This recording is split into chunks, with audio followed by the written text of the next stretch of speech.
Hello and welcome to the Aaron Werner podcast, our first episode of 2026. Happy New Year. Happy New Year. I think it's always fun. We start every new year with, at least I do, with just a lot of optimism and excitement and fresh beginning. And then come the end of the year, I'm ready to put that last year behind me and then start anew again.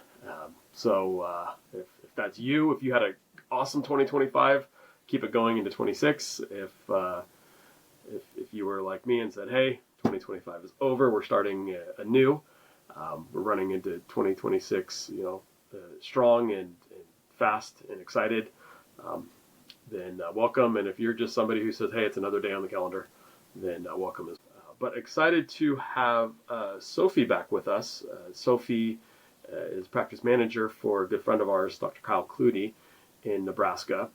And before I give her a chance to reintroduce herself, I want to bring everyone along as to why we're having this conversation.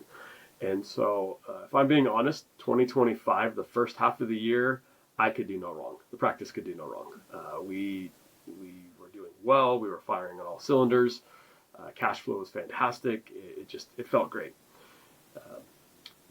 About mid-year, we started to really feel a drop in capture rate and sales. Patients were still coming in, but they were a little bit less excited to accept all the recommendations that we were giving them, a little bit less excited to explore out-of-pocket dry eye treatments and whatnot. And I learned last year, so one of the things I learned was that when things are going well, it hides a lot of the cracks. And when things stop going as well and there's a little bit of challenges, the cracks start to show a little bit more. And so it showed some cracks that we had in our systems and in our teams in the practice. And while I would love to say that the guy behind the mic does everything right and has no problems, that would be a huge lie. Right? We're working with people, we're working with systems. I'm not perfect, and so we had some challenges, and challenges that we finally said, hey, I think we need to bring in just an outside perspective, and so we started working with really two different coaches, and Sophie being one of those, because we needed to see from a leadership team in our practice what our strengths and our challenges and our weaknesses were, and before we can expand this out to the rest of our team. Like any good, rebuilding, we went through some challenges. We had some struggles. We lost some team members. And I look at that as all positive because we're getting a much better team. No different than any sports team. At some point you trade some players, you bring in some new players, and you just rebuild. So that's what where we're going through right there. And a big part of that, especially for our leadership team, was understanding deeper who we were as individuals and what we brought to the table as individuals. And I'm a big fan of what Sophie has been doing in the Working Genius. And so we've shared a couple episodes, one with me, one with Skylar, about our Working Geniuses. And then recently we brought Sophie in to work with our leadership team to really map the entire team. And so that's what I want to share with you all today. Hopefully we'll be a little bit vulnerable. I'm not going to mention any of my team members' names out of respect to them. But I do think it's important the roles they play in the practice and how the dynamics work together. And Sophie not only is an expert in this, but got to see it firsthand. And so she'll have some third-party perspectives on us. So I wanted to lay the groundwork. And then Sophie, for those who don't know you, give us a real quick intro into who you are. I'm the practice manager for Dr. Kyle Clutie. We're at Good Life Eye Care in Omaha, Nebraska. So that's kind of one of my main buckets of my life is just managing this practice. We're seeing patients, managing employees.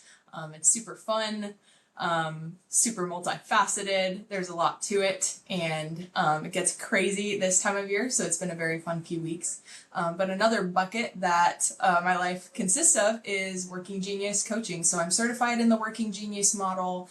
It's a framework that is more about efficiency than personality. It offers some personality insights, but if I had to summarize it, I would just say what this model does is it helps your team understand specifically where they're energized at work, where they contribute to a project, and how they can basically be most effective and efficient, but also be most fulfilled. And so that's a bucket that I really enjoy, is just walking people through that model, watching people light up, and helping people put language to things that they've sensed for a long time, but never really had the language to support that intuition.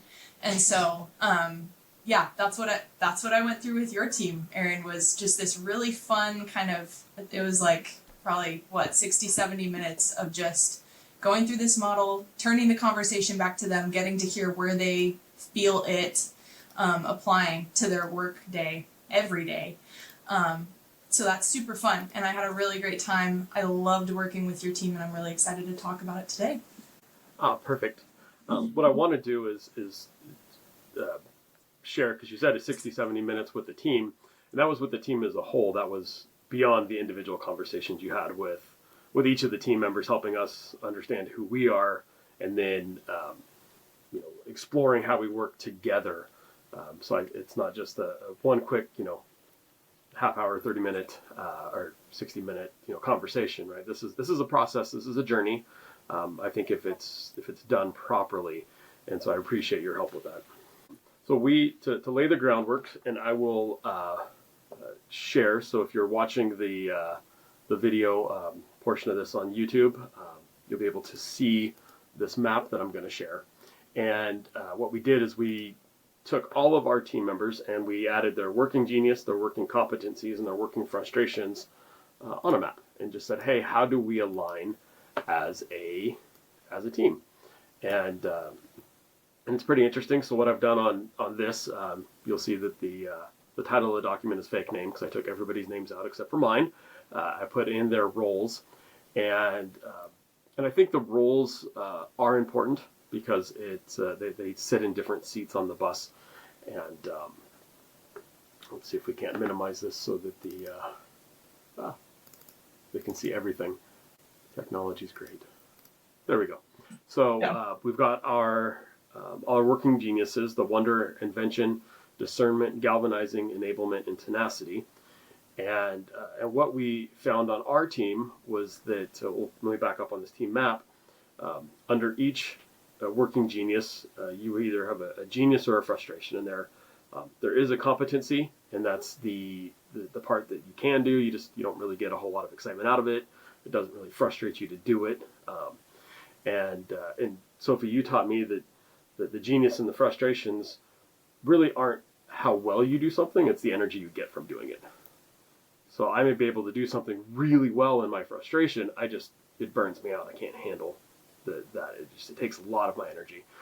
Whereas the genius part, I may not actually be really good at what I'm in a genius, but I get a lot of energy from it. And so this is a lot about personal drive and personal energy. And can I say passion? That's what's great about it is. Cool. And so anyway, what we did on this. Sorry, there's a lag. What's great about it is it does speak to fulfillment and help you kind of identify areas that you are energized by this work, and there's also work in improving how you work in your area of genius. So what's cool is like people can identify, yeah, I'm super burnt out by this thing that I might be super good at, and this area where like maybe I feel I'm not as experienced in this area, but I really enjoy it. They can actually work on improving their area of genius and feel more energized by their work. And so I think that is a common misconception, is like you see areas where people might be like good, and you just kind of put them in that role. And so what's helpful about the working genius is you can rebalance people's roles based on actually where is this person energized. And in that way, you just have a happier staff team. You have people who are actually doing what they genuinely enjoy and are energized by. Yep. And we saw that when we broke down with the full team on this. And I think the first misconception that we had was that these were it was very tactical. Like, I'm good at numbers. I'm good at selling, which is not what the working genius necessarily is. It was more about the pieces that go into problem solving, from figuring out what the problem is on the front end. And I use problem solving in a broad sense, not solving an actual, 1 + 1 = 2 problem, but just whether I'm creating a business, I'm creating a workflow, whatever we're working on. All right. So from the beginning of wondering through the invention, discernment, galvanizing, all the way down to getting it done on the Tenacity side, where we got our energies from, and I think that was very eye-opening to the team, because they could see themselves in those roles, and they could see why they liked certain aspects, why they didn't like certain aspects, and why some of the conversations we have amongst each other can be really positive or very frustrating, depending on how we're the energy that we're giving and the energy that we're receiving from that conversation. So if you're listening to this, let me break down real quick what our geniuses and frustrations are. Again, if you want to go to the YouTube page, it'll be easier to see this. But under wonder, and wonder is really how you just kind of dream and identify problems. So my tech lead and my doctor lead, this was their genius. This is my frustration. And I'll speak for myself. I can't stand blue sky sessions where we just have an empty whiteboard and we start trying to figure out what possibly could be. To me, that's way too up in the clouds. But my tech lead and my doctor lead have this as their genius, and now I understand why they're always coming to me with big ideas that maybe haven't seemed like they've been completely thought through. But we need this, because if they didn't have their blue sky, I don't know as if we'd get as far as we are, or have the opportunities to go through. And Sophie, I'm going to go through these, but if there's any time you want to jump in, please do. So the next is invention. This is my genius and my doctor lead genius. And then this is my office manager's frustration. The invention is where we really try to start solving that problem. They've identified the problem. Now we're trying to start solving the problem. And sometimes it's not a very logical way to solve it. Like, we're just trying to come up with different solutions for that problem. Discernment is the next genius. And this is my genius. This is also my office manager and my doctor lead's frustration. And Sophie, what I thought was really interesting about this one is you said this is just that kind of gut check intuition where you can't really explain why something's going to work or not work. You just kind of know it. And oftentimes you're right, which we found out really frustrates my office manager and my doctor lead when I just say I'm right, and I end up being right. And sometimes it's hard for me to describe why at the front end. Yes, and that is, I wonder if that's, I'm sure that that's a personality thing. I think you are, and also just a positional thing of like, you're leading the charge, and so you're going to be very confident with your judgment. But also, like, it's funny looking at your pairing with the invention and then the discernment. Like, the thing about invention is those people really love a challenge. They love a problem. Like, they are just, as you said, you're frustrated by that blue sky, big idea, realm of thinking. But like, when you have the person who is just like, oh, what about this? You're like, yes. Like, there's just an element of like, you really enjoy a problem. And when that's paired with discernment, not only do you enjoy the problem, but you know pretty much immediately, like, here's actually the very viable go ahead in terms of generating a solution. And so that was intriguing for me to hear too, that like there's a dynamic there with some of your staff that you're identifying even in that. But I think it's a big strength that you have that genius pairing for sure. Absolutely. And we found out as we went through that, everywhere that we had these, somebody with this genius, it benefited the practice. I think it also helped understand, it didn't make my office manager and my doctor lead's frustrations any less with me and when I show up as discernment. But I think they understood more why, and it gained some clarity. And so it took the edge off the frustration. Sure. Now, what was really interesting is we had nobody under galvanizing. We had nobody who had this genius, and two of us actually had it as our frustration. So, so not only did we not have anybody who was strong here, we have two that really didn't like this area at all, which again speaks to why some of the things that we try to do in the practice don't really get done once we start the process. So, what happens when you don't have a galvanizer?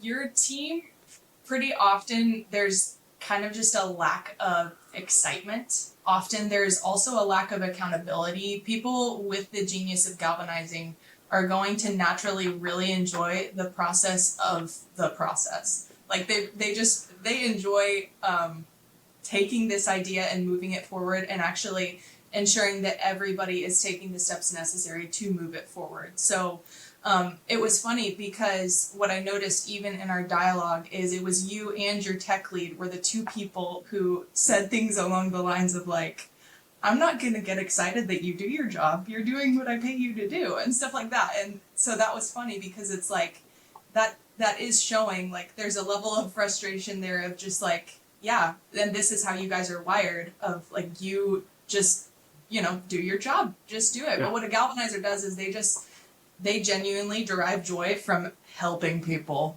do their job, not necessarily like getting on the roller coaster with somebody and like holding their hand, but more just like, hey, I'm here if you need me. And, they know when somebody needs to be spurred forward, when they see inaction or like we're starting to lag in our excitement, they kind of bring that energy that actually spurs us forward and helps us get closer to the finish line.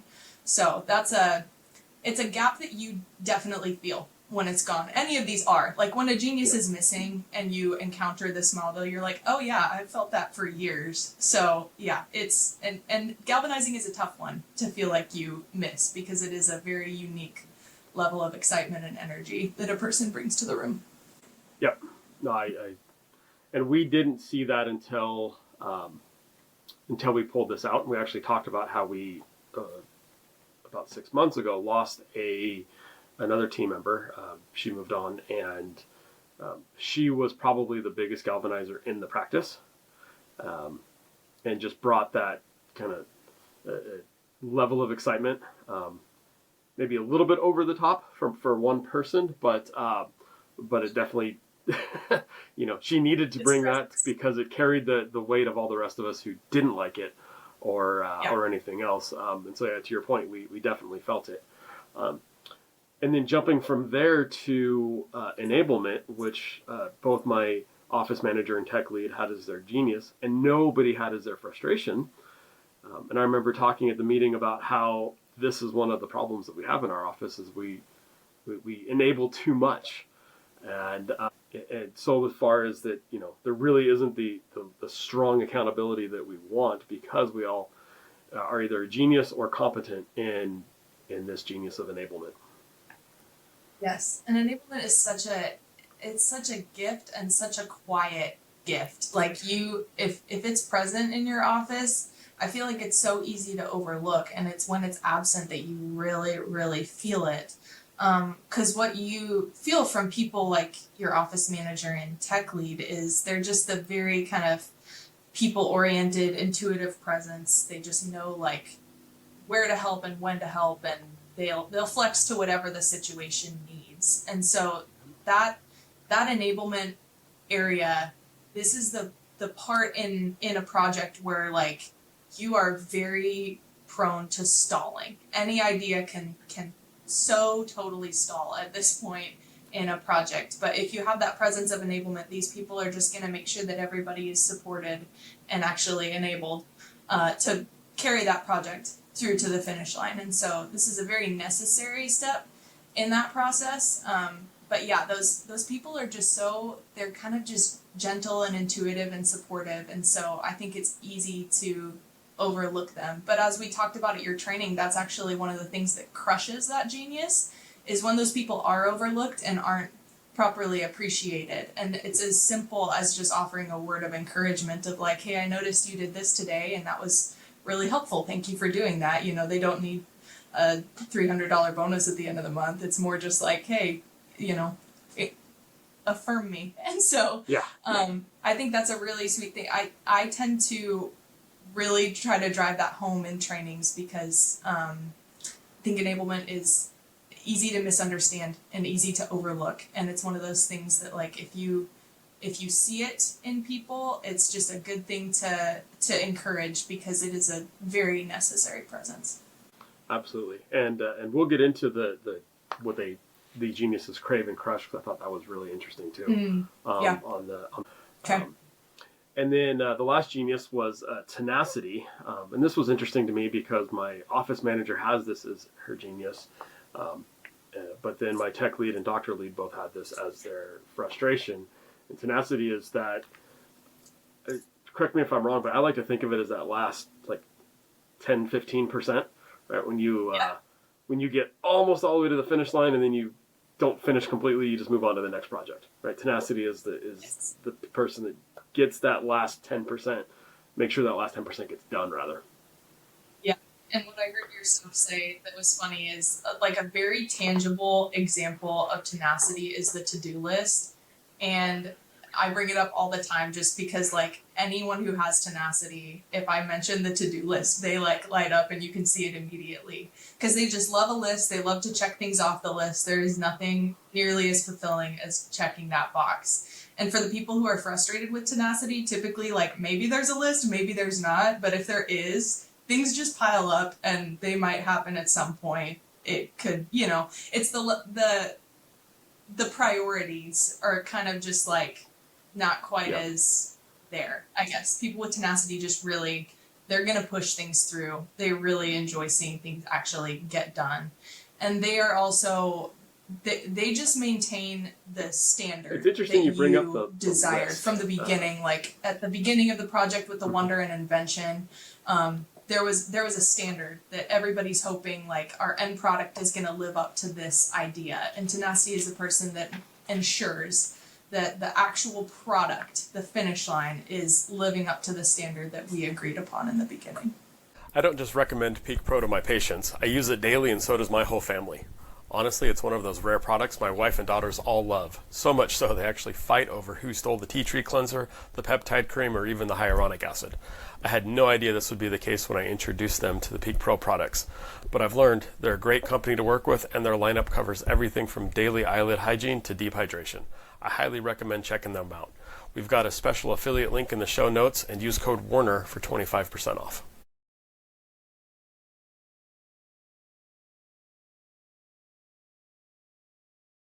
The way optometrists in the U.S. treat children with myopia.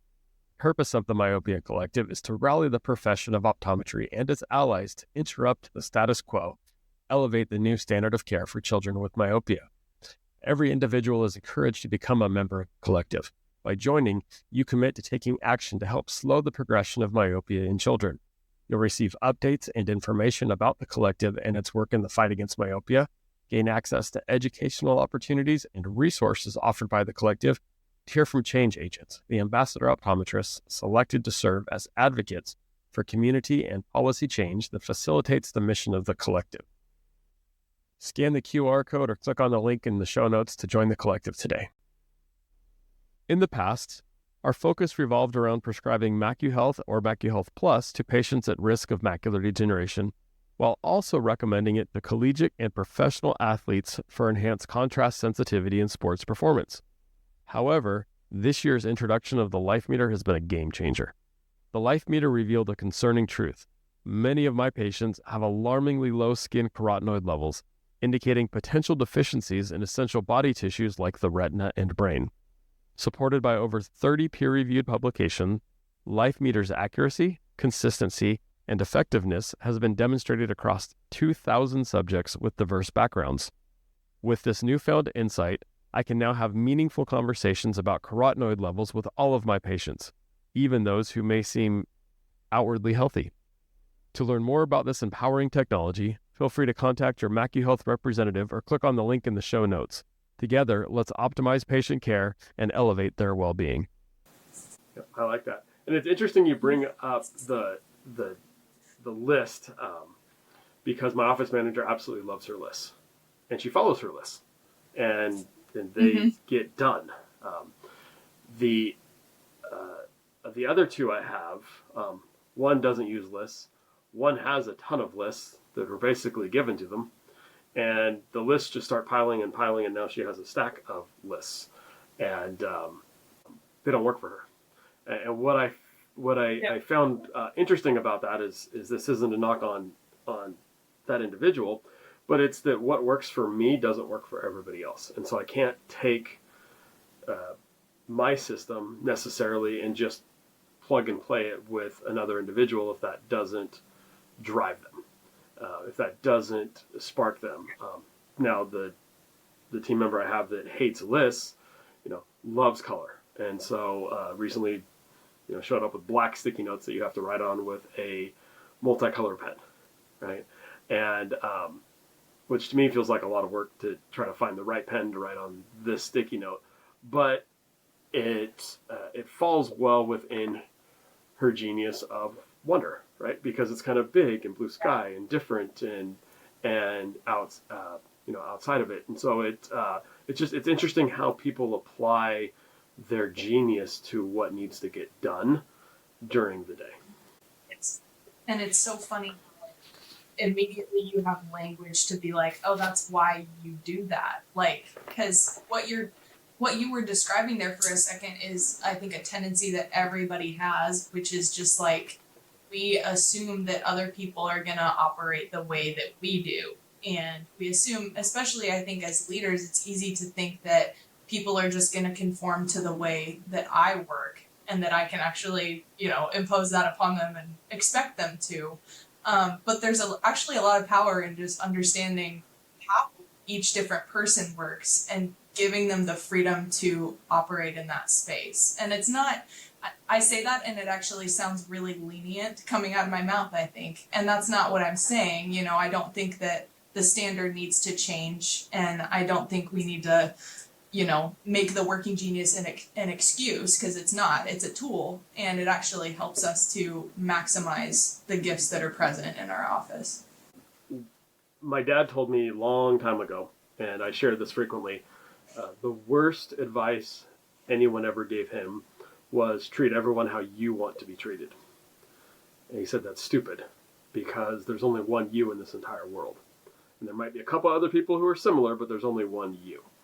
So if you treat everyone how you want to be treated, you're probably going to treat everybody wrong. On the flip side, if you treat everyone how they want to be treated, it means finding out what energizes them, what drives them.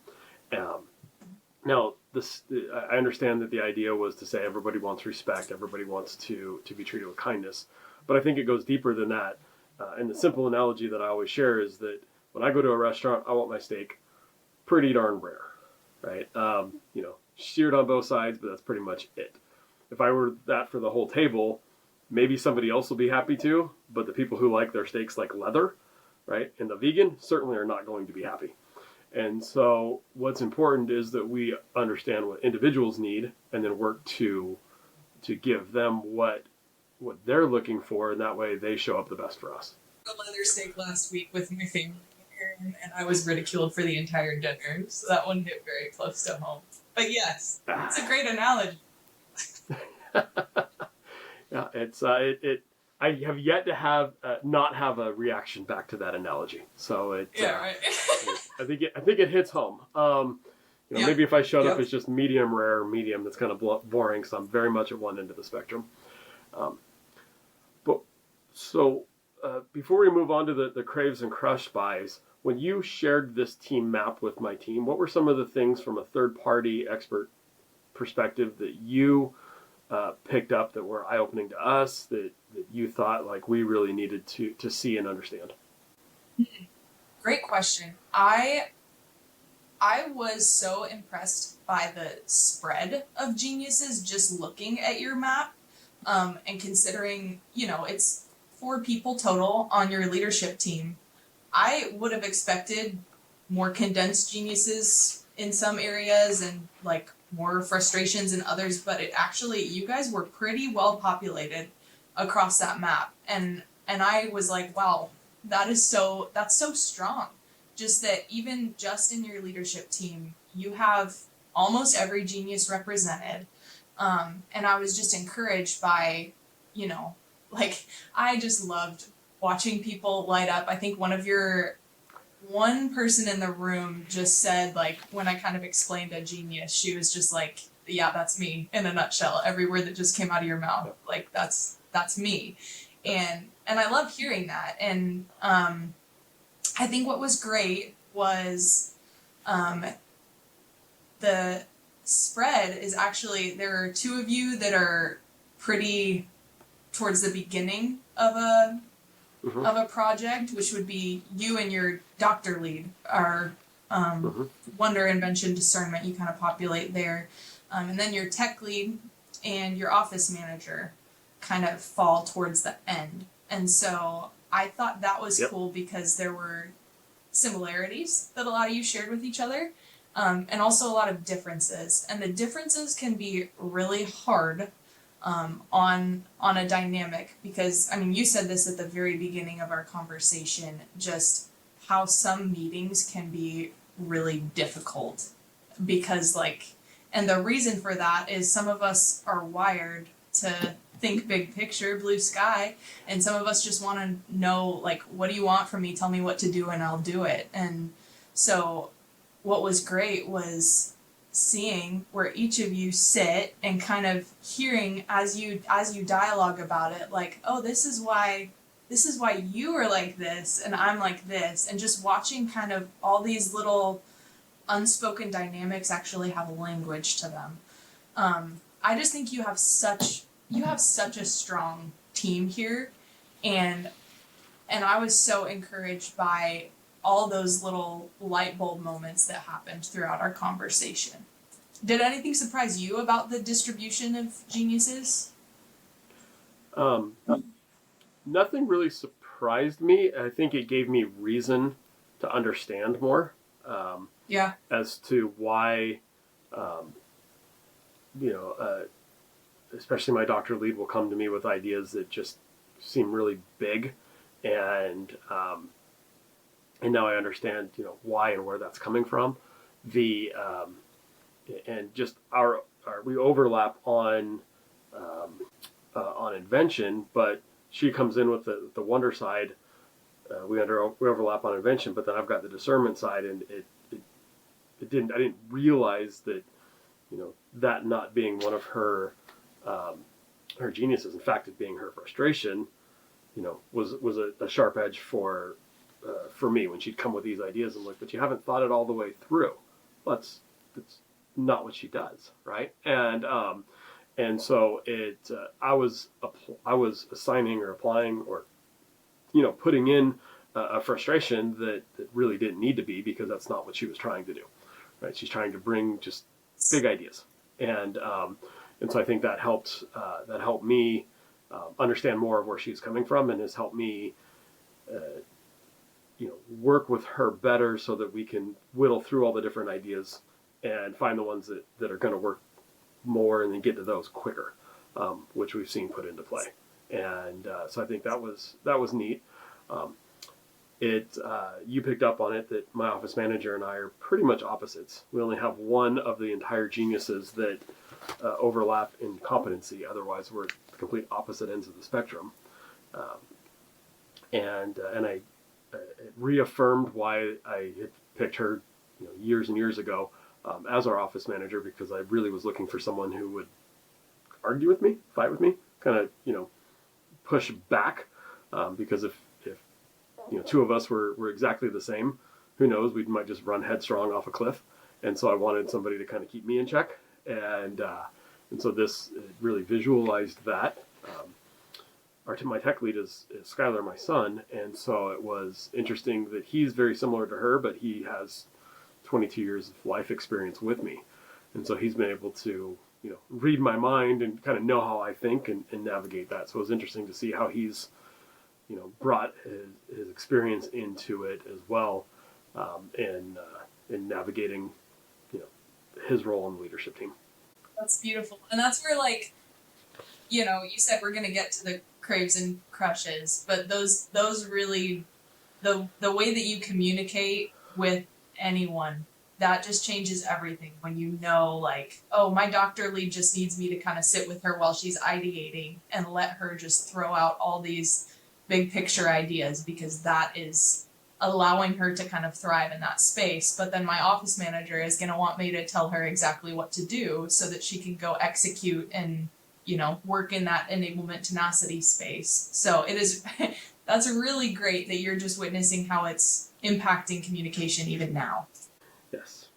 Well, that's a perfect segue into the craves and crush, because as the the CEO of the practice, and ultimately I'm responsible. I feel responsible for everything, and the hardest part for me is shifting how I interact with individuals. And I'll be honest, it's a constant thought. And hey, how do I slow down? How do I stop? How do I interact? I would love to be able to say that it comes naturally, that you should just, you should want to do the dishes, but I don't want to do the dishes, right? And so I don't want to have to slow down a conversation. I don't want to have to show up differently, but I know I need to. And I hope that came across with the intent that I meant it to. But having the understanding the craves and the crush buys really helped me know how I can either uplift a team member or bring them down. And quite frankly, as we were going through these during the session, I saw how frequently I unintentionally bring somebody down and snuff out their light a little bit, because I'm showing up as me and not showing up as what they need. And so it put understanding the geniuses and then putting together with what they crave and what they're crushed by really helped to shine even more light on this. So if you don't mind, let's go through them one by one, and I'll talk about how we I've learned to apply them. So on the wonder, what are they craved and crushed by? Wonder craves consideration when they're talking, all these big picture ideas that they're pondering, or these big picture problems, I should say, areas that of opportunity, or areas of, that need improvement. They're pondering all these, and when they kind of come out and verbalize that, what they crave is consideration. What crushes them is being dismissed. So when someone says, we don't have time for that right now, or that's just too, we need something more tangible and more go ahead, like anything that kind of inhibits their ability to just like put out all these problems that they're pondering, really does crush that genius. So where have you experienced that? Well, I'll bring it from personal. My wife, this is very much hers, and she loves to just, in my mind, it's make-believe. In her mind, it's just, ideal. And, what happened? What if we had this? And what if we had that? And, what if we, got a motorhome and got to travel all over? And so the realist in me just said, we don't have one. Like, what? You're already planning trips in our head for stuff we don't have, right? And she said, but it's just fun, right? She's like, I know this, but it's fun. So what I've whittled that down to, at least for me, is just I need to be more curious. Just go along. Just be more curious, right? Somebody has an idea, like just explore it with them. I think I didn't realize that just because they have the idea doesn't mean that they're wanting to go forward with the idea. They just want to live in the idea for a moment. Where when I get an idea, it's either, yes, we're going to do it, no, we're going to not. It's very binary quickly with that idea. I'm much quicker to act. And so for me, is that being one of my frustrations. My cue on that is just to be curious and kind of live with them in the moment for a little bit before quickly jumping to a go forward, don't go forward type of decision. I feel like it's not set in stone, we're doing this. And that's funny that you would, an example I have is Dr. Clutie his top is wonder. And so he'll come to team meetings and just be like, I thought we could, do this maybe. And we have a whole team of like discernment and enablement is probably those are our top geniuses throughout our whole staff team. And so a lot of times we're just sitting there like, oh my gosh, are we actually going to change our office hours again? And we crush it. Like what we needed to realize is like, sometimes it's just a matter of like he's actually actively considering this and it's not set in stone. We're not going forward with it. We're talking about where could we be down the road, and and so it's a matter of like actually extending that to the person and considering, you know, their perspective, because what's wonderful about Wonder is they're thinking about innovation. Like that's what's gonna drive you forward. That presence, having that in a room, somebody who's actually thinking about problems and opportunities, that's what's gonna advance you in anything, in any industry. You know, these are the people that are actually keeping you in touch with what developments are being made in our industry and what are opportunities that we can take advantage of. And so that's very necessary to actually stay relevant, for lack of a better term, and, you know, stay in the loop on what's going on. But what they really need is just to be considered, and for people to allow them to continue just kind of throwing out these opportunities and problems. That is something really energizing for them. And it's pretty neat when you give them that platform to do it, right? And I realize that some of the ideas, just my words, burn out on their own, right? Because they're not trying to do everything. They just throw it, you know, they're throwing spaghetti on the wall and seeing what sticks, and they're having fun throwing while they're throwing. Yes. Yes. So invention is next. So what are the craves and crushed by on invention? Invention craves freedom. These people just love to have a blank sheet of paper where they can just write out all these ideas in response to Wonder. They're crushed by constraint. What's cool, I always mention this in my sessions, is the Wonder invention relationship is really cool to watch, because someone with the genius of Wonder will have all these kind of like big picture problems that they're presenting, and then the person with invention just loves the freedom in that the person with Wonder is providing, and they just like snap on to the problem, and they're like, okay, well here's like 15 things we could potentially do in response to that. Whereas you never want to, if you have someone with the genius of invention and you need them to come up with an idea for you, you never want to give them like 10 different parameters that you need them to fit their idea into, because they're just crushed by the constraint of that. They're not going to actually be able to ideate when there's like, oh, it has to like, I need it to be within this time frame or this budget or this, you know, they're just not going to be able to actually generate all the ideas that they would like when it's in that headspace. So there are other geniuses that, you know, they would love that constraint. They would love just a list of everything you want, but that is not invention. Mm-hmm. What they really need is freedom. So this is your genius. So I would love to hear where you feel that. Why you hit it spot on. I love freedom. I don't like being told what I can and can't do.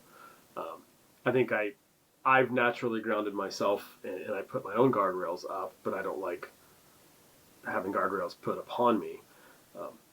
Where I've learned this the most is my office manager. This is her frustration. So when I work with her, I've learned not to speak in just wide open, because she wants the guardrails. She wants to know where the limits are, what the rules of the game are. And so so I've learned when I'm trying to engage her in you know, with what I'm doing under this genius, that I have to tailor what I share so that it feels like it's not just completely going to blow everything up.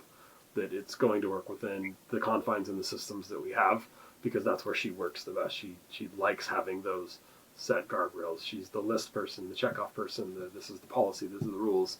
And so if I'm going to break any of those, I have to be very aware that that's going to be a challenge on her. And so I've learned, you know, when to share and how much to share when bringing her into that conversation. Curious to hear too if you feel this with your Dr. Lee, because she has the Wonder and invention, where you kind of see that pairing play out with her. Oh, definitely. It's I see them work through well, and what's interesting is you know, she sees the problem, she comes up with ideas for the problem, but then her discernment is her frustration. And so I'm quick to bring that into the discussion. And so it's we overlap very well on the invention, on trying to solve things. And if you get us on that platform, we can waste too much time just coming up with ideas. And but then so it's kind of neat to see where she'll come up with different things that she wants to trial and change, and she's brought a whole lot of different things to the practice that I never would have thought to look into. And then on the invention, I've learned that we need to slow down once we just come up with ideas to solve the problem, not just jumping into solving them quickly, but slowing the process down to make sure that it's actually going to work, that we've thought through the pluses and minuses, and so it comes up with the outcome that we're looking for, not just hey, let's try this. And that's tough. It's tough with discernment to not immediately be like, well, that's not going to work. But that's like extending the freedom to the inventor is, it's a discipline, but it is so, they just shine. They just light up when they just get to talk about all the different things that they're thinking about. I would love to talk about discernment though, because what's interesting is just how if we're kind of breaking the working genius into triads, you have wonder invention is kind of like that ideation stage, then discernment and galvanizing in the middle, and then enablement, tenacity, and like that execution phase. And I feel like you're very strong in the first phase and the third phase, kind of that ideation and then execution. And it's that middle phase that you are the sole discerner on your leadership team, and then there's no galvanizing. And so it's kind of like, that's a lot on you to just like activate an idea and get it moving. What discernment craves is trust, and they're crushed by prove it. So you mentioned this earlier, but discernment is just a very intuitive process that just you naturally often know what's going to work and what's going to not, and what's actually going to last down the road. What idea is on the back end, a few years down the road, what's actually going to be benefiting us still. And sometimes that's something that you can't support with data. It's just something that you know intuitively. And so you just long to be trusted in that way. But when somebody asks you to prove that intuition, you can't always do it. And that just kind of crushes that genius. So how have you experienced that? The discernment is by far, I think, my strongest of the two geniuses that I have, and I remember as we've talked about this as a kid, my dad even said, "Hey, you've got a really good just intuition. Like always, just listen to your gut and go with it." And so I think looking back, I've always had this well.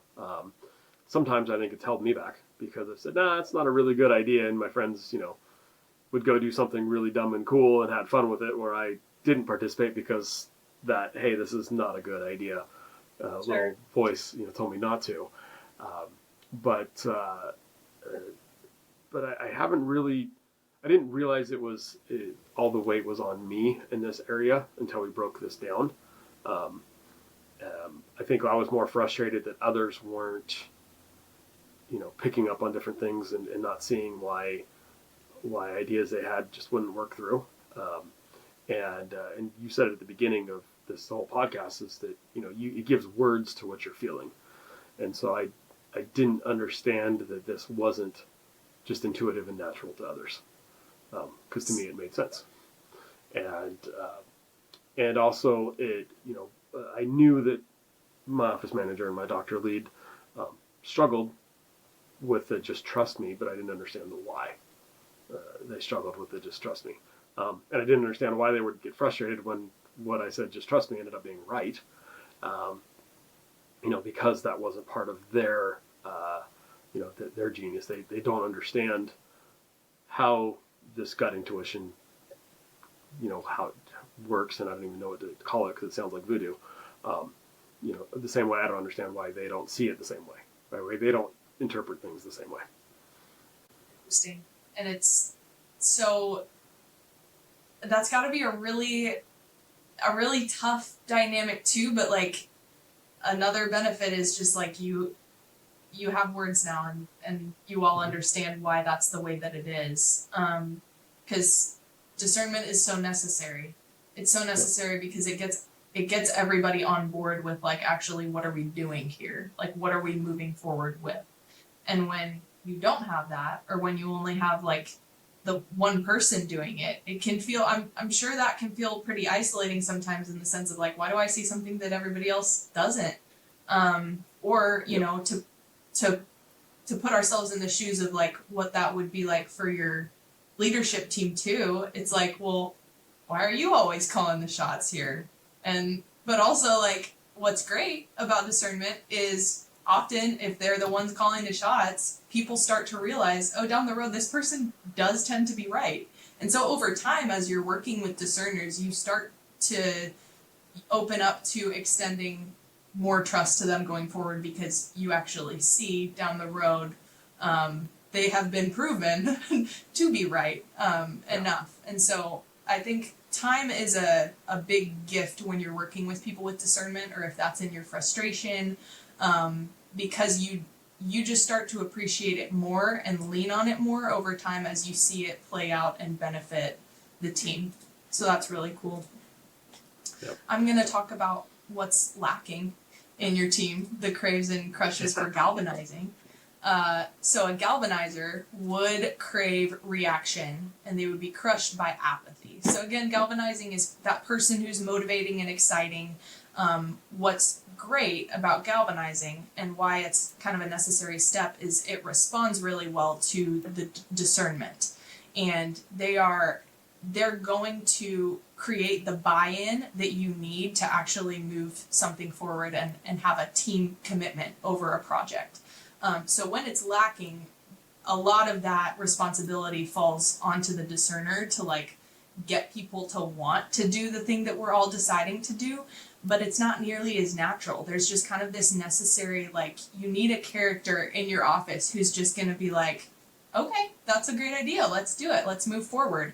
And what they really desire is that reaction, to get buy-in from everybody, for everyone to get excited.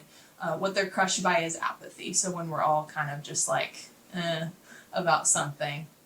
So what's hard is like, I mean, you and I are both frustrated by galvanizing, so we can't speak for, you know, what that's like to experience firsthand. But we can speak for what it feels like to have a deficit of that in our office. You mentioned earlier that you probably had a galvanizer on your staff team at one point, and so I am curious to hear your perspective on galvanizing. Well, first, as a frustration, trying to motivate people is just nails on a chalkboard. I don't like having to do that. It sucks my energy out of me. Which is exactly what a frustration does.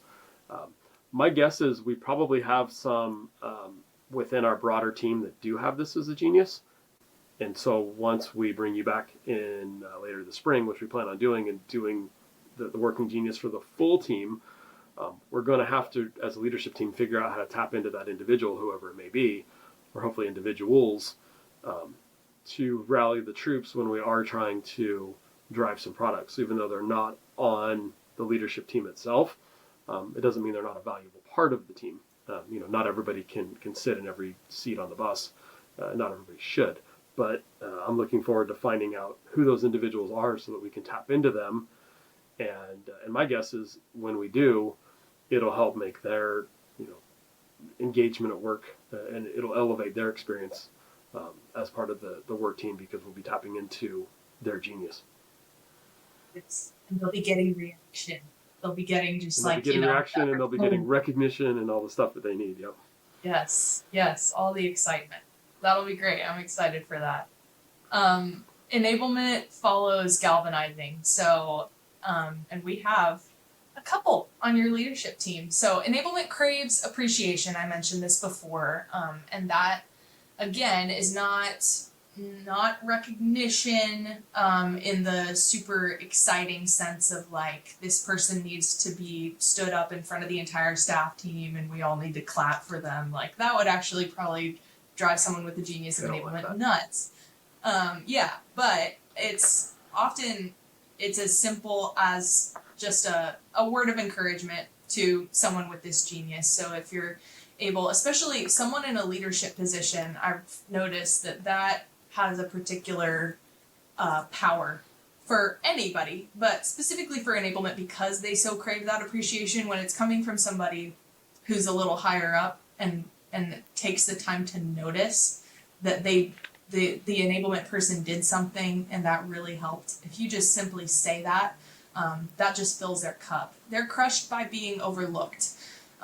So it's when their contributions go unrecognized and when they kind of just feel like they're operating and they're doing their job and people don't really care. That is what can really start to crush that genius and kind of they start to lose their natural kind of drive to flex and help and support. And so your office manager and your tech lead both fall in this. So how have you noticed their craving for appreciation or just crushed by being overlooked?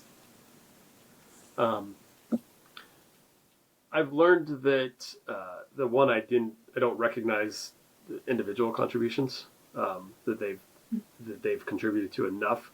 I also learned that just a broad thank you, appreciate your help, doesn't do as much as like a specific, hey, I saw you do this, right, which created that, and I appreciate it. So seeing the details, they respond better to. They also tend not to respond as well to just like frustrations. So I've learned to try not to really just take frustrations only to them, which is tough because when you're on a leadership team, most of the time you're dealing with problems more than you're celebrating successes. And so, so when I do bring something to them, I try to sandwich it between, positives. And they're probably listening to this, so now next time I do it, they're going to call me out on it. But I want to build them up before I bring something negative, and then I want to leave them with a positive feeling as well. Doesn't mean it's all rainbows and sunshines, but little things that I would overlook because I don't want the recognition. And if somebody tells me how great of a job I did at something, I tend to belittle it, or it just doesn't carry the same weight. But I found really like that, and to your point, much better than bigger things. They hate being called out in front of a group and put on stage. They appreciate the monetary recognitions, but if it's just that, then it doesn't bring a whole lot. They need the one-on-one word conversation from me. That's really good. It's so funny too because I feel like these people may not even recognize how much they crave that appreciation sometimes. But it's, when you come in contact with this model, it's like, oh yeah, actually I do really need that. I remember I did a training with my staff team several months ago, but I had a couple days before just said something to one of our opticians about like, man, you're really good at your job. Like, that was really cool to just watch you, dispense that pair of glasses. And she brought that up in the training. She was like, actually, you said that to me, and I don't think I realized it, but that really meant a lot. So it's really sweet that, they have those words to just be like, oh my goodness, yeah, like that really does actually fill me up and energize me in a way that I don't even think I realized how much it did, but it really did, and I really need to hear that. So, and it's a great, That's cool. Yeah, as a leader, when you're leading a team, and I mentioned this in your training, but specifically in optometry, I think there is a lot of enablement, just because that's kind of the type of person that tends to gravitate towards the job, and so it's just implementing that kind of practice of just affirming can go a really long way. So last genius is tenacity. They crave clarity and they're crushed by ambiguity. So we talked about the list. That's why tenacity loves the list, is they just love, give me all the specifications, everything you want me to do in all the, terrible detail of how you want it done. And that's amazing. They love it. They're crushed by ambiguity. So yeah, it's just it's so funny because the freedom that would absolutely energize an inventor is going to crush the tenacious one. So yeah, that's where it's a big gift to know the geniuses that are represented in your office. I have one of my geniuses is Tenacity, and so I've experienced this. Sometimes it's like, man, I really wish that like when a staff person comes to me with like a problem, I wish I could just like really help you with that, but I would much rather just be told what you want me to do. And so yeah, what's great is just experiencing that in real time and learning that about the people around you, knowing actually which person on my team is going to execute this and get it done and actually do it in a timely manner and really, really well. They're actually going to uphold the standard of quality that I've established for this thing that I want done.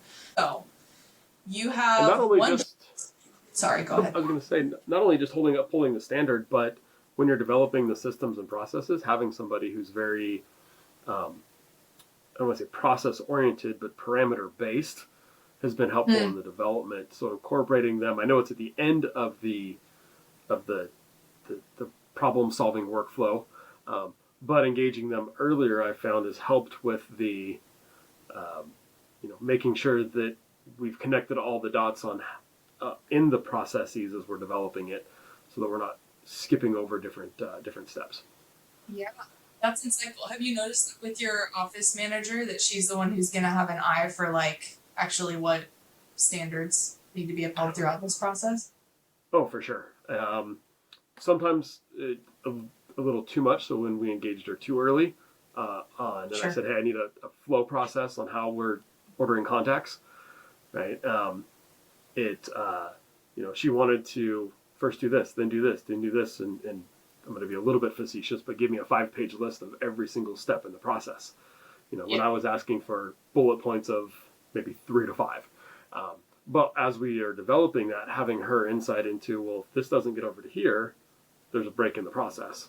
And so, having her at least, have some insights as the flow is being developed to make sure that in key pieces, little bridges don't get overlooked.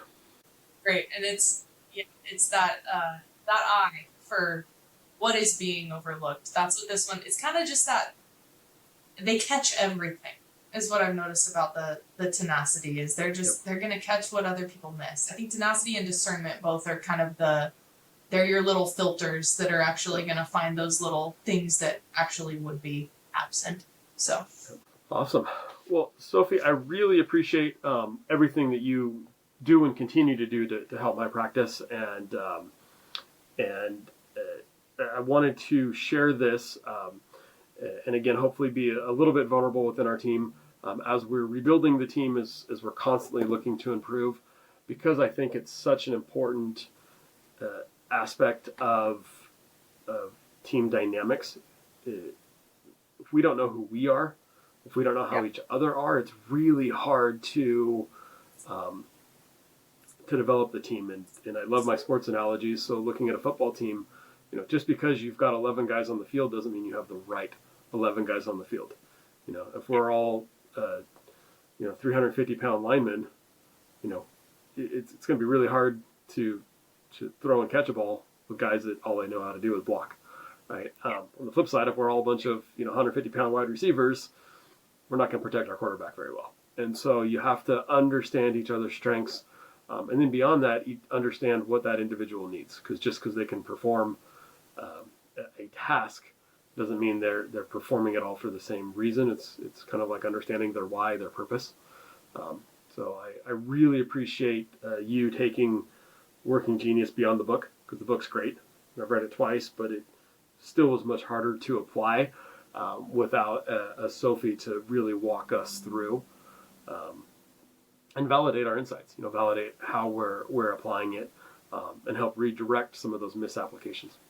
it's definitely what I've noticed is clarity really does impact ownership, and just when you can extend a resource like this to people and help them understand and bring clarity to actually how they're wired and where they're energized, there's a level of ownership that then exists that just didn't before. And an ownership that you can also extend to different people in your practice, because you know, okay, here's actually an area in our workflow where I can maximize on this person's gift. And so I think that's often what we long to see in our employees, is just ownership. We long to see them, you know, really desire this job and know where they, you know, really contribute to it. And like, I long for every employee at my practice to walk away at the end of the day, you know, feeling fulfilled and feeling like, oh, I contributed something meaningful. And so, yeah, offering this clarity to people, it really does transform how they work and how they feel at work, and how your entire staff team works together, because communication improves. And yeah, it really is. It's a wonderful resource, and you know, obviously I'm biased, but I think everybody needs it. And so I'm really glad to hear that you guys have enjoyed just applying it, and it's been a real joy and honor to work with you. So I appreciate that. Oh, absolutely, and look forward, like I said, to doing it with the broader team this first quarter as we can ramp up. And then from a practice owner standpoint, you know, we hear all the time about investing in your team, and I think things like this are really neat ways to do so, because this isn't about work, this is about the individual. And you know, those who take the understandings can take it and apply it at home with their friends, you know, on their beer league softball team, you know, whatever it is, you can apply it across the board. So thank you very much. We will put your contact information in the show notes, so if anybody wants to reach out and work with you rather, and learn a little bit more. But Sophie, good luck with 2026 and finishing up the remodels that you guys are going through, and all the fun stuff. Thank you. And work it up.